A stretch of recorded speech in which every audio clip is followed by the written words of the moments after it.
Hey, it's Paul. Welcome back to B&B Talk. I need you to do me a favor and hit that subscribe button. Now, I'm going to jump into today's episode because there's a lot of developing stuff. The first thing we see is Thomas, and he's kissing Caroline. Now, first, she resists again, and then he starts kissing her again, and she doesn't resist, and they're going at it pretty hot and heavy. All of a sudden, there's a knock on the door, and it's Ridge. Turns out he's forgotten his keys conveniently.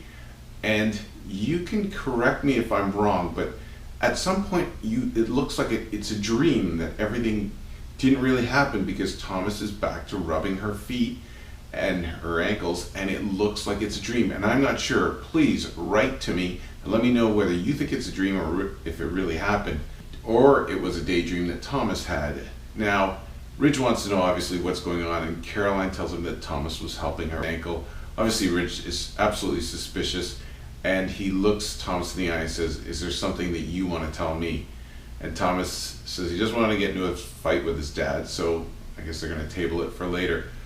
And then Ridge softens up. He says that he's glad that he's here, and he apologizes actually for ripping up his designing. And he says he went too far. He's not apologizing for his judgment call on the drawing, but he is apologizing for the way he handled it.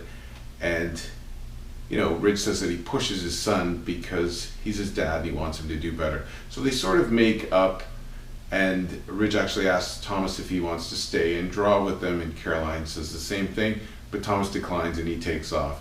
After that, we see Zende catching up with Brooke, and they're talking a bit about his job. They talk a bit about Nicole and Maya, and Brooke gets into the fact that Nicole had a lot of growing up to do, and it seems that she has, and she talks about Maya and being glad that she's in the place she's in.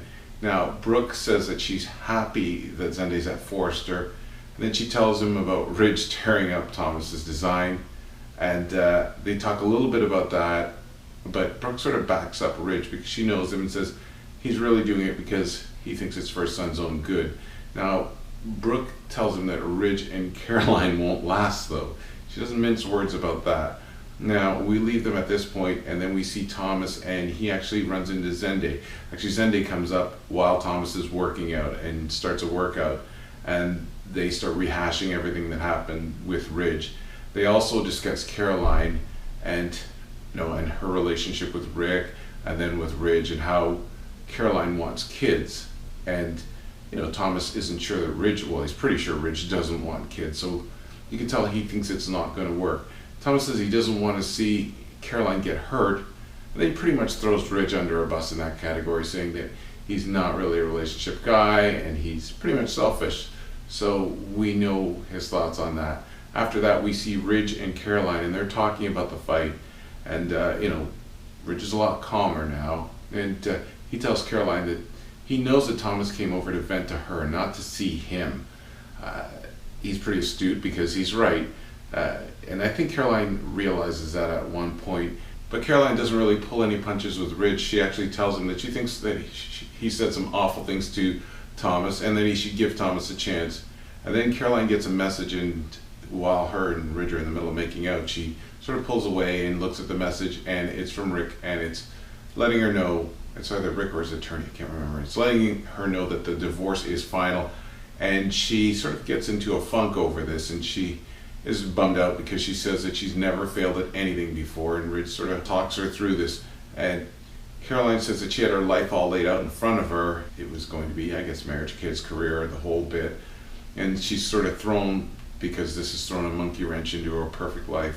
And then she says it's a good thing that she didn't have kids with Rick, and she's so much happier with Ridge. But we know that at some point the whole talk about kids and Ridge is going to come up, and I don't think they're going to be on the same page, but we'll have to wait to see. But anyways, that's all she wrote for this episode. I want to thank you guys for checking out B&B Talk. Let me know your thoughts on this one, because I do have a few questions. And don't forget to follow us on social media. It's Paul, it's B&B Talk. Have a great day.